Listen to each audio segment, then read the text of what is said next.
I'm Dana Perino, and this is Perino on Politics.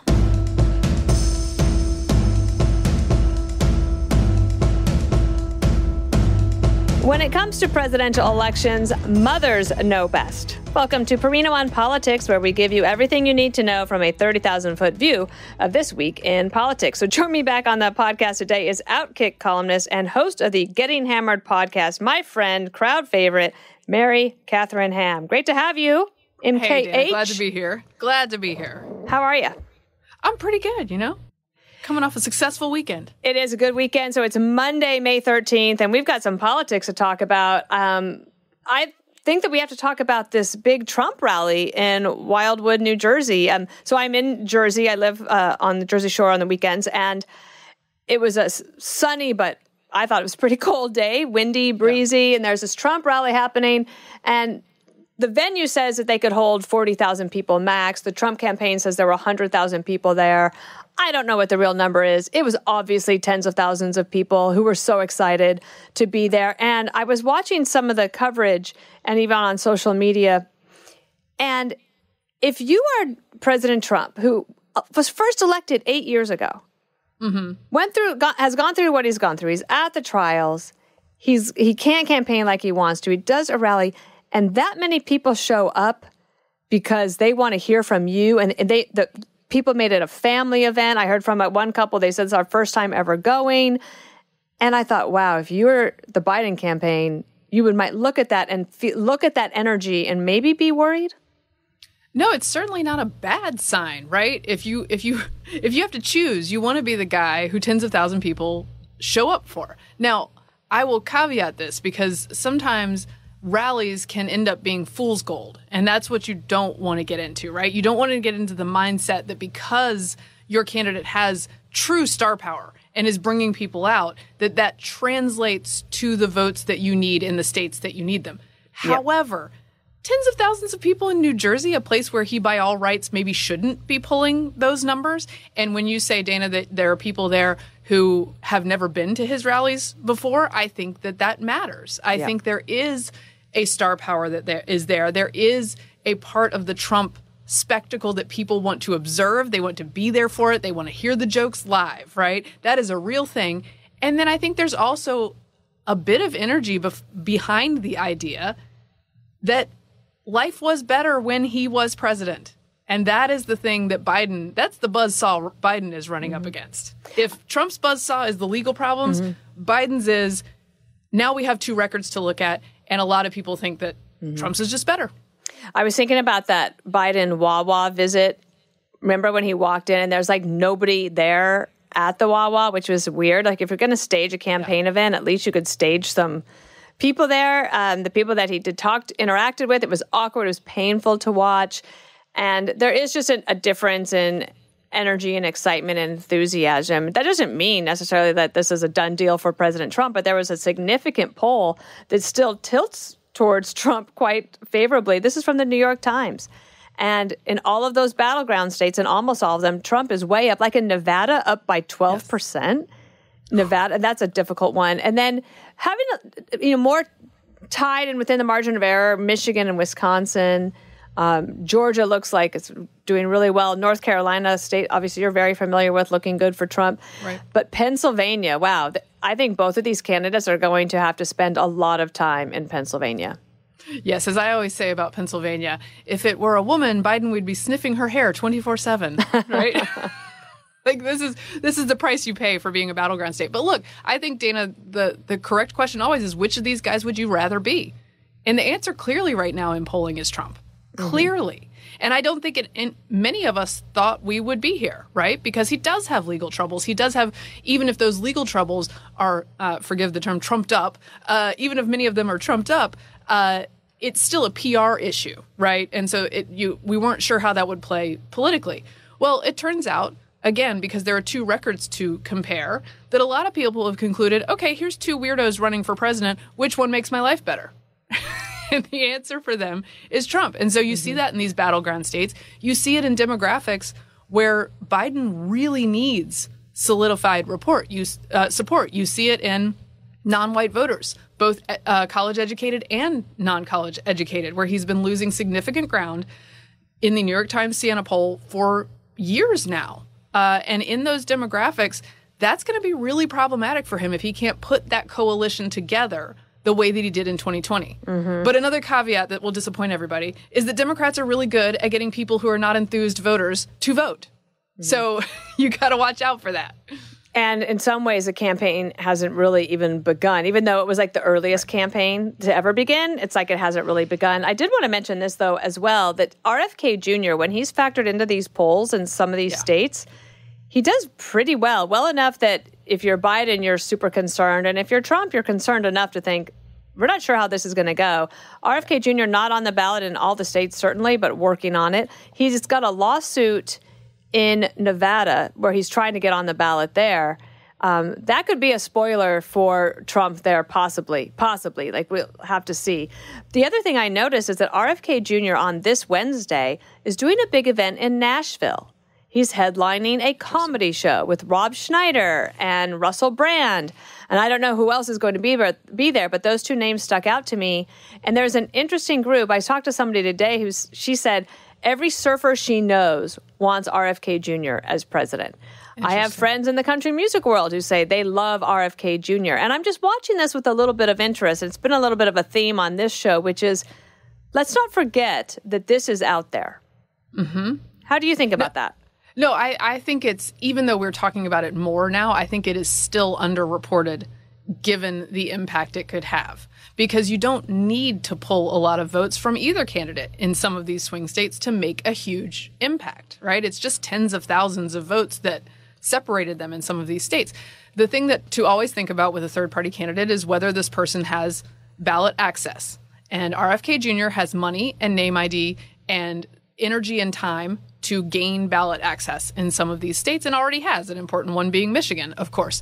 And I think there's a real drive. Look, you can find many things ideologically about RFK Jr. for all of the country music stars and all of the surfers to dislike. What they're responding to is that there is a distrust of the two major parties, and I think often some of the things that happened during COVID and those COVID regulations that were backed in some cases by Republicans and Democrats. And there's a sense that, hey, maybe there's a third path, and maybe this person is the third path. Now, I don't happen to agree with that for very, very many reasons, that he's a great path. However, I understand what people are reacting to, and I understand the pull of that. And he speaks to that quite well a lot of the time. Yeah, that is super interesting. I also read this weekend this long piece, I believe it was Wall Street Journal, about TikTok and Biden voters and how Biden has said as president he would sign legislation that would force a sale from ByteDance to separate China from the company. Right. But his campaign's not going to get off TikTok. And in the same bill, there was the aid to Israel in its war against Hamas. And these two things together, being packaged together, has really agitated young voters. A lot of it was anecdotal, but we do know that polls for Biden, when you look at young people, they really helped carry him over the finish line in 2020. Mm-hmm. Now Biden is losing some Black and Hispanic voters, and his coalition. You could look at this, Mary Katharine, and say, wow, you were watching possibly the Biden coalition disintegrate. Is that going too far?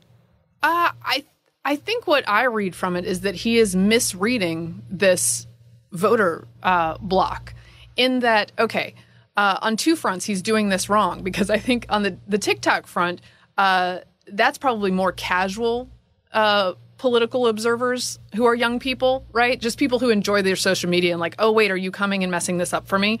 I'm not speaking to whether the policy is morally right or not. I'm just saying politically. That might bug more casual voters. And then the Israel one where he's sort of done this like formerly unthinkable thing, which is essentially putting an arms embargo on Israel for his own arms deal that Congress has said we're doing. That abandonment is meant to, I think, shore up young voters of the left. And yet there aren't that many of them. They're very, very loud. But the Harvard-Harris poll showed that if you ask young people of all stripes, they rank the Israel-Palestine conflict as 15 of 16 issues for them. You know what's 16? College debt, right? These are the things he's focusing on because I think he's surrounded by young people who believe these things very strongly. But in reality, it's not appealing to that many young people in that block. And let's talk about perspective for a second, because it's May 13th, yesterday or Saturday, May 11th or 12th. That's when Jerry Seinfeld went to Duke University to give the commencement address. That's a big get. Huge. For your commencement address, if you get Jerry Seinfeld, that's a big deal. And, 30 students walked out. And there was some chanting against him, but like 30 students walked out. Out of all of those people that only 30 did it, to me, I feel like, let's keep this in perspective, guys. Like, I can't stand the anti-Semitism. I'm so troubled by it. But I also do think on some of these campuses, we have to keep things in perspective. And I saw you posting about that over the weekend. Yeah, I think my alternate take on this is that Duke did the correct thing. They got a great commencement speaker. They stood behind him. They managed to have a commencement with very little disruption. These folks, who I don't think should shout anyone down, but they got their little say. They filed out of the stadium. I think they made some noise outside of the stadium briefly, and then we move on with our lives. That is actually not a bad example of how to run a college campus. And I'm a little surprised that Duke managed to do it so well, but I'm glad, because all the people there sitting in those seats ready to walk across the stage paid a lot of money and put a lot of effort into the last 4 years of their lives. And those parents did as well. And they deserve the opportunity to enjoy that. Places like Columbia and USC should take notes on allowing speech, not allowing speech to go beyond speech, and not being cowed by this small number of students who they keep bending the knee to in such a really detrimental way, both for the students who are doing the protesting and those who just want to go to school and learn and get a degree.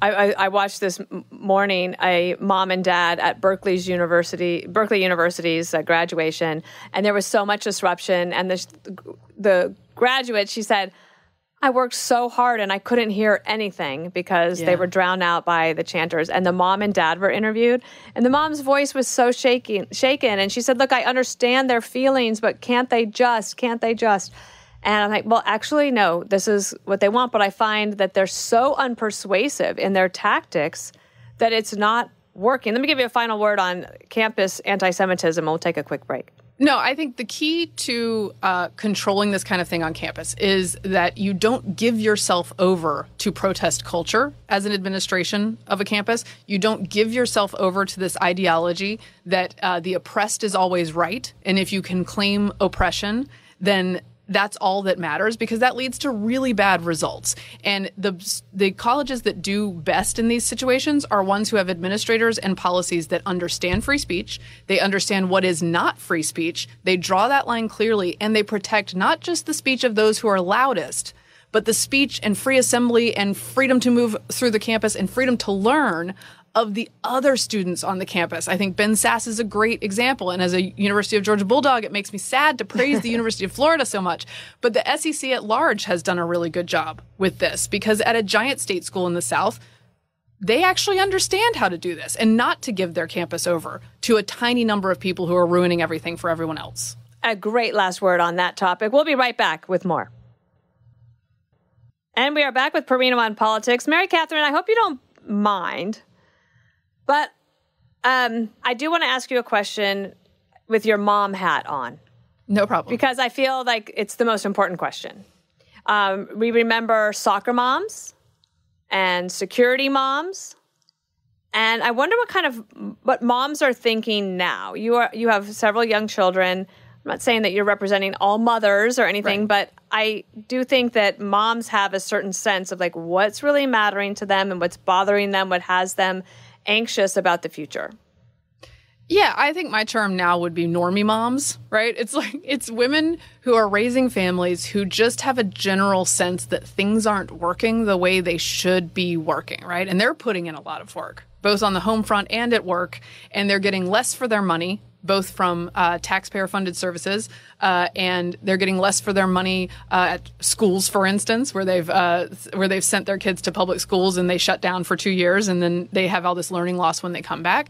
They get less at the grocery store. All these things are sort of stacking up against them, and the crime also matters, immigration also matters, right? Just this feeling that things are a little off the rails. And look, COVID is sort of the reason that snowball started coming down the hill. However, a lot of them, particularly in a place where I am, and I would call myself normie adjacent because I care too much about politics to actually be normie, right? I'm following way too much of this. However, I do have the same concerns. I do hang out with normie moms. And a lot of them learned during the COVID school shutdowns, especially a place like Virginia where a Governor Glenn Youngkin won, right, on the strength of this demographic. They learned that there were some people in the Democratic Party, that there were interests in the Democratic Party, that even though they say they're for teachers and for schools and for students, that they actually weren't for students and certainly not for parents, right? That was a new realization for them. And I think they've gotten maybe a little bit more critical about these forces when they are making these decisions. Now, I will say also, my caveat, which I always offer a caveat, is that a lot of these women, particularly in more liberal areas like in Northern Virginia, or any city in a battleground state, are a bit more driven by the abortion politics question, right? So if there's a referendum on the ballot in a state that is a swing state, it might bring more of those women to the left by virtue of speaking to that issue. That did not show up too much in the Northern Virginia mom demographic during the Youngkin race, but I think that's because schools overrode all of it. But I do think there's this sense that, like, we were promised normalcy, and it feels still like chaos. But interesting, because Kamala Harris, the vice president, was on this big college tour where she was rallying young women to the cause of supporting abortion rights. But she's not able to go to college campuses and do that now because college campuses have flags for Genocide Joe unfurled at the protest. So they might be hamstrung in arguing those points, at least from her perspective, for a while, I imagine. Well, and younger women would be the safer demographic on making that argument because a lot of suburban moms, although not necessarily pro-life, are for very reasonable restrictions. That's one of the myths about abortion politics in this country. But you have to have good messengers who can bring that message from the GOP or from the right. I think Youngkin is a guy who was really good at presenting a normie mom message and addressing, hey, do I look like the crazy guy in my sweater vest? I don't think I do. In my fleece vest, rather. And so I use him as an example because I think he's a different kind of candidate who spoke to this kind of voter and her willingness to move from left to right a little bit. It is going to be very, very interesting with some of these referendums that are on the ballot out there. Let me ask you one last question on this before we take a break. With President Trump's trial that we're watching day in and day out, the Stormy Daniels testimony that lasted 7.5 hours total on stand over several days. Are normies paying attention to this trial, or is it just sort of background noise? As a normie adjacent mom, I would like to say that I am annoyed that they're making me watch a trial in real time because I prefer to consume it in a Netflix documentary like 6 to 10 months from now. But look, I don't hear a lot of talk about it, honestly, in my circles of moms who are not as attuned to politics as I am. They know the sort of basic background, the salacious beginning of the story. But if I were to jump into the actual legal ramifications of this, I think they would tune out very quickly. Okay. I think a lot of the attention this case is getting is based on TV coverage and the fact that it started out with the salacious story. If you go into the legal stuff, it looks way weaker and way less interesting. Yeah. It's like accounting, and that's like, wait, but that his lawyer gave him that advice, and now the lawyer is a star witness against him. It's bizarre. Well, okay, so we'll leave that right there. More Perino on politics when we come back. Mary Katharine, this is the segment where I like to ask what I might be missing, what you're paying attention to, that I should have on my radar, and I love what you came up with. Tell everybody about it. Oh, wait, which one are we doing? Sorry. This is, I think, the double haters to me. Yes, the double haters. I do think that, particularly in media, because you have reporters who are, let's face it, left-leaning, and many of them Biden partisans. You have personalities who are either left partisans or right partisans, and a lot of them will tell themselves the story that whichever is their candidate, this is an obvious answer. My candidate is the obvious choice. Biden is so terrible. My candidate is the obvious choice. Trump is so terrible. And I think for a not small number of Americans who are very important and who are disproportionately important in battleground states, it's not an easy choice. It's not an easy choice. It's a choice between two guys who have a ton of liabilities, who frankly act strangely in very different ways publicly. One far more entertaining than the other one. I'll give that to Trump for sure. And if they ever do debate, I think Biden has much more to be worried about than Trump, because Trump is just far faster and funnier than he is.